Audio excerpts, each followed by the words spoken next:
Hello and good evening, everyone. Thank you for taking the time to come on today. I'm getting my Instagram ready as we speak.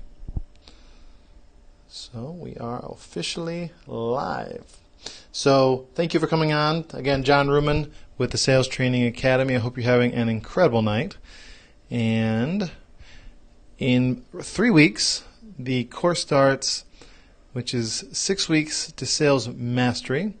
And if you look in the lower right hand corner, you can actually see the countdown. So sorry, right in front of my face, excuse me.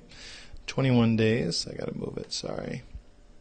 So 21 days, 22 hours and 43 minutes is when it actually starts. Hey Crystal, how you doing? So what tonight is all about how many contacts you have to make to a prospect to get 80% of the sales. And I only heard from 2 people, so I'm going to give everyone just a moment. So Crystal, if you want to give me your thoughts on how many times you actually need to reach out to someone before you actually get them as a paying client, what would you say? So I'll wait to if everyone comments, I'll give everyone just a moment. If they don't, all good with me. So, okay. Well, there's something called the 12-touch system. And the 12-touch system is something we actually teach at the Sales Training Academy. And basically, what the 12-touch system is that most people, first of all, simply do not follow up. If I were to give one simple message for you to increase your sales for your organization, follow up. Don't drop the ball. Don't annoy people. So follow up in such a way that you're able to do it in a professional, elegant, and manner such that they stay interested, they give you permission, and you use permission-based selling, Seth Godin's concept, and that they actually feel that they're kind of looking forward to your next call. And there are ways to do that. But let me answer the question. I haven't heard it from anyone. It's all good. So I'm going to answer the question. To get 80% of your sales, they happen from touch or contact 5 through touch 12. Let me tell you why that is something that you need to be well aware of and why most people fail miserably at this. And the statistic basically goes like this. Pretend you got a lead. You're like, hey, got a lead. Oh, that's great. How exciting. 1 out of 4 people never call the lead. It's gone. Think about it from your perspective. I'm not here to beat people up, but many of us have poor ways of tracking leads. We don't have a CRM system. We don't have something set up so that we get reminded to call these people back and say, hey, how are you? I'm this person with this company. I was referred to you by whomever, whatever your phone conversation is, okay? And 1 out of 4 are lost. We haven't even had a contact. So we're at 0 contacts, 1 out of 4 is lost. Crazy, huh? How many people are lost after they do 1 contact? We lose another 25%. So now there are 50% people left in the pool after 1 contact. So half. So people could literally, this is no joke, could double their business if they followed up more than once, if they contacted more than once. Why? Because 50% of salespeople don't even do that. Crazy, right? Okay. It happens every time statistically up to about 4. So 1 more time it gets cut in half. Now it goes from 50 to 25. So you've made 2 touches. And then it drops a little bit to I think it's 18 to about 12. So from touch 4 on, roughly 12% of salespeople reach that point. And here's what's so insane about this statistic. 80% of your sales happen on touch 5 through 12. So more than 4 touches. So 12% of people actually get to where they do touch 5 or contact 5. 12%. Isn't that awful? It's also an opportunity, because think of how many terrible salespeople are. So you could totally take over just by being persistent. And so here's what it requires. So let me tell you the answer. And is, one, you need to know what the heck you're going to say to people on a consistent, regular basis so you can have 12 touches and actually get those sales, right? That's part of it. You need to track when the heck and who the heck to contact so you know you don't do it, and you meet your word and say, hey, I'm going to call you on Tuesday, and you call them on Tuesday. It's not rocket science, but you actually need to do what you say you're going to do, okay? Once you've done that. So now we have a methodology to do it, a methodology to track. Ideally, you're held accountable somehow, meaning someone is actually making sure you're doing what you're supposed to be doing. And if you're super self-accountable kind of person, that's great. You can still use software to making sure you're doing it. And these softwares honestly can make your job a heck of a lot easier because they can let you know this person needs to be contacted. So they can literally give you your call list. You don't have to come up with it. You don't have to manufacture it. You literally need to do the calls, put people as they come in. It'll let you know to call them. And all you need to let this software do is let it know what is the frequency, or so when a contact, let's say you tried to get someone, you couldn't get them, and they said, hey, next Tuesday at 2 p.m. is good. You put it in your calendar, Tuesday, 2 p.m. You block off 10 minutes or 5 minutes for that phone call. It's in your calendar. It's in your reminder. You're good. And then here's the beauty is it's a relationship business. Sales is a relationship business, which is why, by the way, it takes so many touches and contacts to actually get someone to buy from you. But because people give up so early and because they're so unbelievably inefficient, I don't believe it's laziness. I believe it's disorderly. I believe they're not organized. I believe it's more whoever manages their system does not manage them well. So to me, I think the salesperson is to blame, but I think more, every bit as much, it's the people who work for them or who they work for.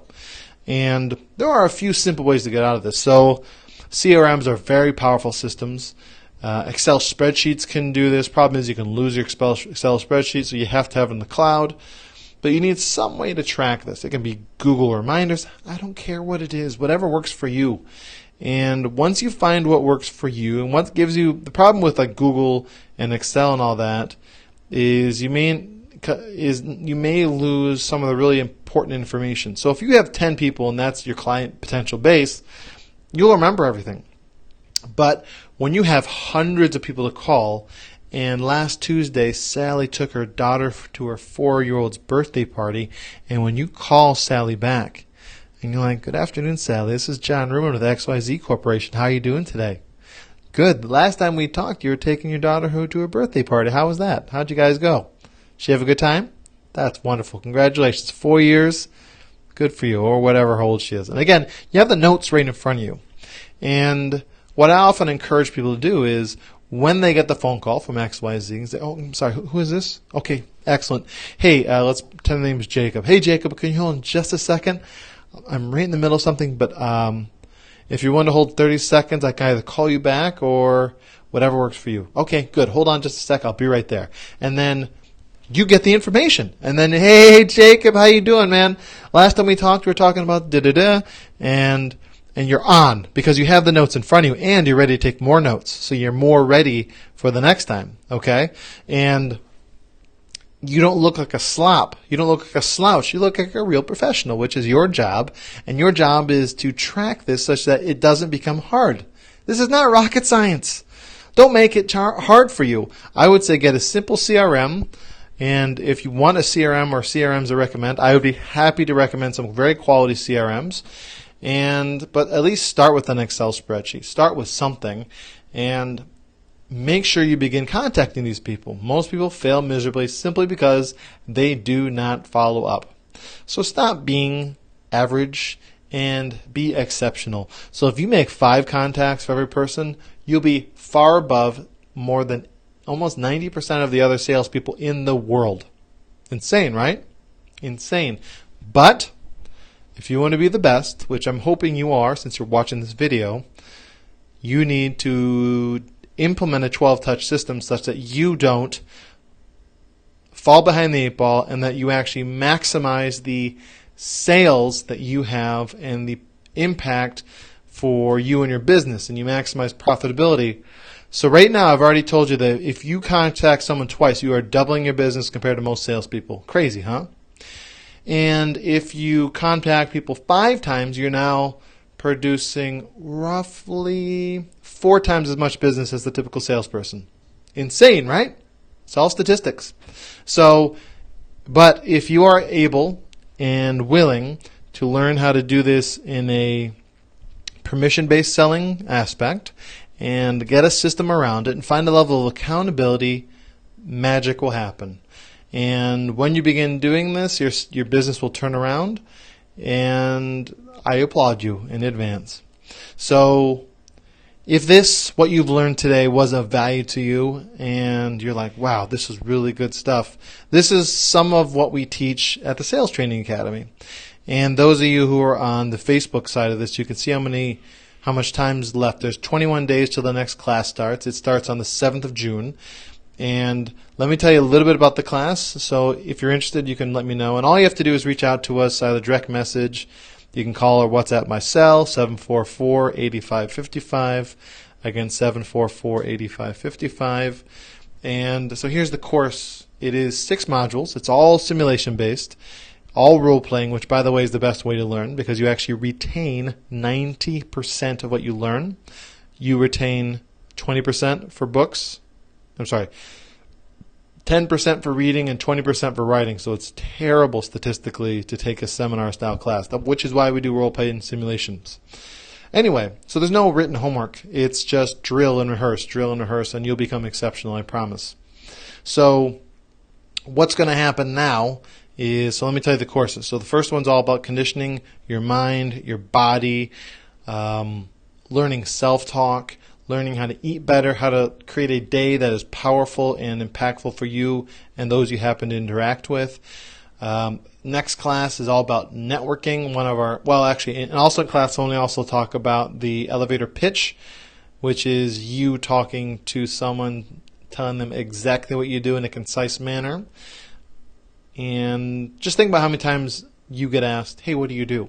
And now you have an answer, and it can lead to business for you.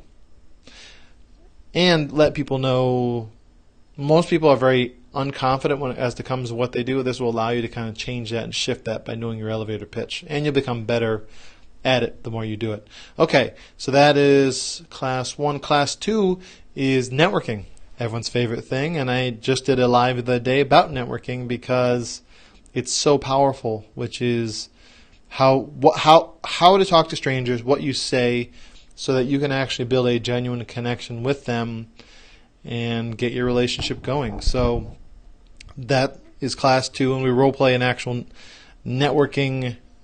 We literally have a networking event with the people in the class.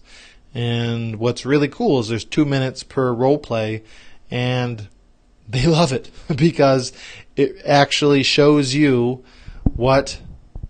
how easy it is for you to build a connection and actually get to know someone in a very short snippet of time. And another cool thing is there's usually 1 or 2 sales that happen in every class because you're talking about your business. Class 3 is the phone. So we teach people a script. We teach people tonality, which is the language that you use that actually helps a person to buy from you. And it's what they use in radio, and it allows you to make it so you're mesmerizing to hear on the phone. And again, as I said in the live from yesterday, the intention of the phone call is to set the meeting. The intention is not to sell over the phone. Please stop doing that. Meeting after that, the module after that is actually the physical meeting. We actually role play you meeting this person you spoke to, which is usually the person in the class. And then we talk about mirroring and other things in that class, and how to prepare and how to look, etc. And then the class after that is the close and handling objections, because you will get objections, and understanding what an objection is, and methodologies to best handle that to maximize the chances of actually getting the sale. And then those are all of the 5 core classes. And then the last class, we literally role play the entire thing all again. So that is the course, and the total investment is 3,000 TT. And we break it up with a $500 deposit to register you in class. The first class you got to pay $1,000. So you come up with 5, kind of hold your spot. And then when you come in class on the 7th of June, you pay the $1,000, and then the balance of $1,500 you just have to pay by the 5th class. So you have 5 weeks to pay the balance. So let me think anything else. Oh, last couple things. When you graduate from sales training, you are able and encouraged to come back to as many classes as you want. And let me tell you why that's so awesome. First of all, you get to become exceptional at areas you're weak at. And 2, you get to network with other business owners. Every single class has 10 to 15, maybe 20 business owners, typically, or they're salespeople, but often business owners who want to buy and grow and network, etc. So you'd be amazed how many people actually come back just to sell. And just because of that, people, I think, should join. It's really invaluable because you get a fresh group of entrepreneurs all the time. So it's really cool. Anyway, I appreciate you watching tonight. I hope you have an amazing rest of your evening. And please shoot me a message, give me a call, and I look forward to seeing you at the class. Thank you so much. Have a great night.